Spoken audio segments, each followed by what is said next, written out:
So this is Jim, where we're having conversations at WFX, and I'm here with Brian Poole from Elevation Church. Brian, thanks for spending time with us. We've done a lot of things together over the years. Yeah. Brian, what is your role at Elevation?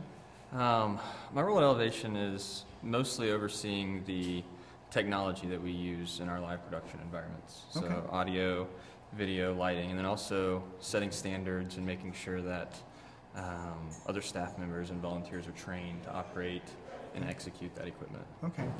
Now, Elevation is growing quickly. It's a fast-growing church in many locations. In your role, high-demand situation in your job, how are you growing professionally? How do you take time out of what you're doing when you're busy doing things to try to grow professionally in your role? It's kind of the simple things that never feel stupid to ask a question. Okay. is one thing that has really helped me.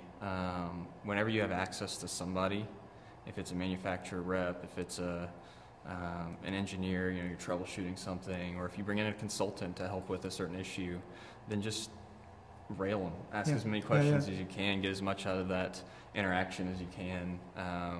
Just always walk away from a conversation with someone who's smarter than you with more information and as much as you possibly can. Right. That's been the biggest thing for me professionally. I mean, I go to a lot of the trade shows and I read a lot of the articles, online, but the biggest thing is learning from other churches, other industry professionals. That's been it. Right. So when you joined the church, much smaller situation, but now you're streaming everywhere. Mm-hmm. When you're looking at your volunteer base or your staff, how do you go about developing them and maintaining the standards now that you're replicating yourself in other locations? That's honestly an ongoing challenge for Yeah. us, and as we continue to grow and continue to expand, we're always analyzing how that works and trying to figure out the best way to replicate the campuses. Mm-hmm. So a big thing is making sure that, our broadcast standard, that campus, we've got more equipment and it's always going to be a little more flashy and pretty, but trying to maintain the level of excellence in the execution at the other campuses as well, making sure that we're always putting our best foot forward. Right. And so a big thing for us has been trying to establish what is excellence and what is our benchmark, and then always trying to go beyond that to make it even better. Mm-hmm. But the biggest thing is bringing people, before we throw someone into an environment, just bringing them alongside other already established environments and making sure they have an opportunity to see it executed and see what it looks like at another campus before they go to their own campus.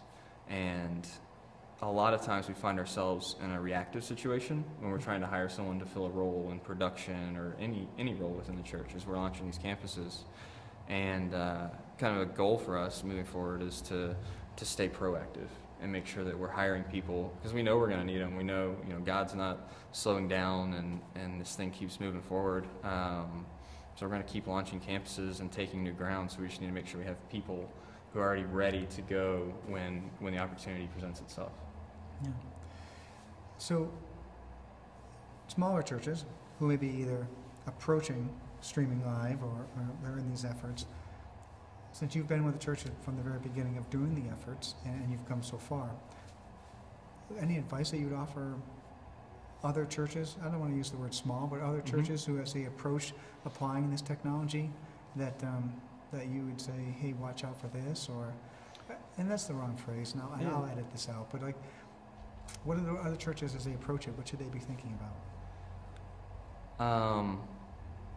The biggest thing is that we don't want to create distractions with the technology, and there's always kind of a fine line that we walk in. Is this cool thing we're trying to do, is this going to create a distraction, or is this going to be able to bring someone closer to God? And the technology of being able to replicate this live person in multiple locations is great, and it's awesome. It reaches people further than that one person in that one location can.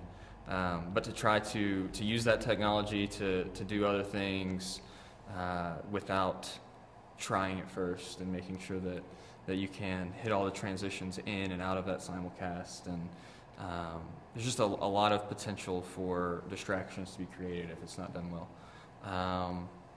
I wouldn't rush into it.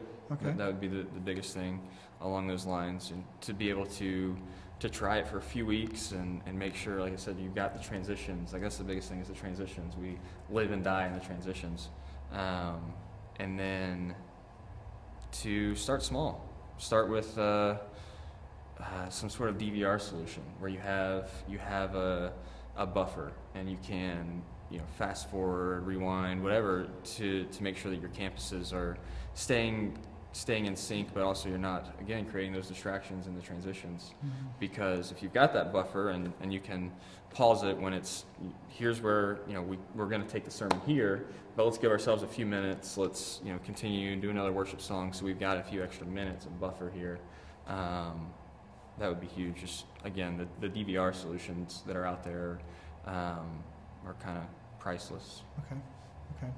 I would put emphasis on being proactive in hiring. Okay. And that's one thing that has seemed to not necessarily slow my team down, our central team, implementing technology, but I feel like it's held us back from being able to launch these campuses more smoothly and with less issues, less missed pieces, is having the staff to be able to support that. So as you look at launching campuses, you got to look at your staff and say, can we handle this? Can we handle another campus? Can we handle 2 more campuses? Mm-hmm. Like the vision, if your church is putting forth this vision, we're going to launch 3 campuses this year. Well, if you're the only tech guy, well then you should probably be having conversations with your executive pastor, whoever, kind of raising those flags, and that's not inappropriate at all. Like there's another a line between being a naysayer and being realistic. Thank you for your time. Really appreciate it. Really appreciate having the chance to talk. I think the church is certainly going to benefit out of this. Yeah, absolutely. Thank you. Thank you, Jim.